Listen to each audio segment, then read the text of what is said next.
My dear friends, if you're into existential dread, absurdism beyond belief, and amazing performances, I got the movie for you. It's called Man of La Mancha. Me, my mother-in-law, my wife, we had just gone and seen a ballet of Don Quixote, which had shockingly little for Don Quixote to do, considering it's a ballet called Don Quixote. And on the way home, my mother-in-law said, "Oh, we should watch Man of La Mancha with Peter O'Toole." And I said, "Okay, I haven't seen it before. Let's check it out." So it's an older flick, and I'm talking about the one starring the legendary Peter O'Toole, the legendary Sophia Loren, and if you remembered him by name, also the legendary James Coco. So what happens in this thing? You have Peter O'Toole portraying Cervantes, the writer of the Don Quixote stories, being imprisoned by the Inquisition. And so you start off in a hard, bad place full of threat from every angle. He's put on trial down there, and as a defense, he stages a production of Don Quixote with his sidekick, James Coco, as Sancho Panza. But in the real world of the movie, he's the stage manager for Cervantes' traveling performances of the Don Quixote cycle.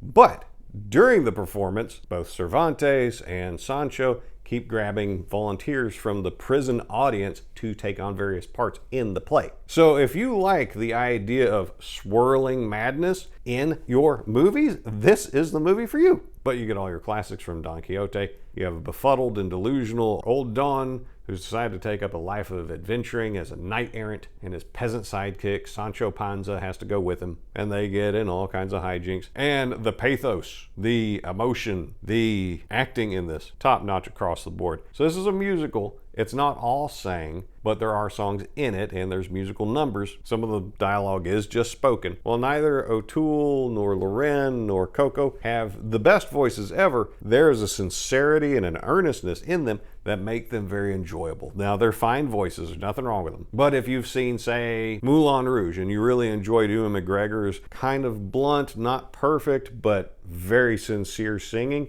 you're gonna dig this just fine. But of the acting, Peter O'Toole, that man has a level of intensity that you see him performing on the screen and you're gonna say, that dude is full crazy. He has gone all in on this character. He is 100% committed to the role, and you can feel it. It's kind of unsettling, but he plays it to the hilt, and it's exhilarating. Man, I was not expecting what was coming for me. Now, it is dark. It is very dark and had way more rapiness than I'm comfortable with, because while for sake of telling a story, it's okay to have very unsavory material be involved so long as it has a important role to play in the story. Now, if it's clearly just somebody's fetish, I don't want to see it. And so when we got on our third round of the prison population going after Sophia Loren, who played the prostitute that Peter O'Toole's Cervantes / Don Quixote decided would be his Dulcinea and the recipient of his many love songs. On the third pass of her being chased around and accosted by the prison population, I wasn't so cool with that. I was like, okay, first time, got it. You're putting the threat in there and you're letting us know what her awful day-to-day experience is like. Understood. Second time, okay, maybe we didn't need the reminder, but maybe you're trying to make us know, Mr. Director, how pervasive this horror is in her existence.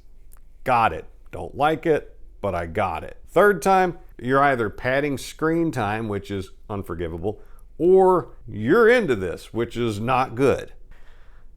It was a feels trip, it was a dark one, but if you could go into such deep reaches of the human psyche and find something worth having, if you're accustomed to that, go for it. If you are not into existential crises being triggered by watching a movie, you might want to skip Man of La Mancha.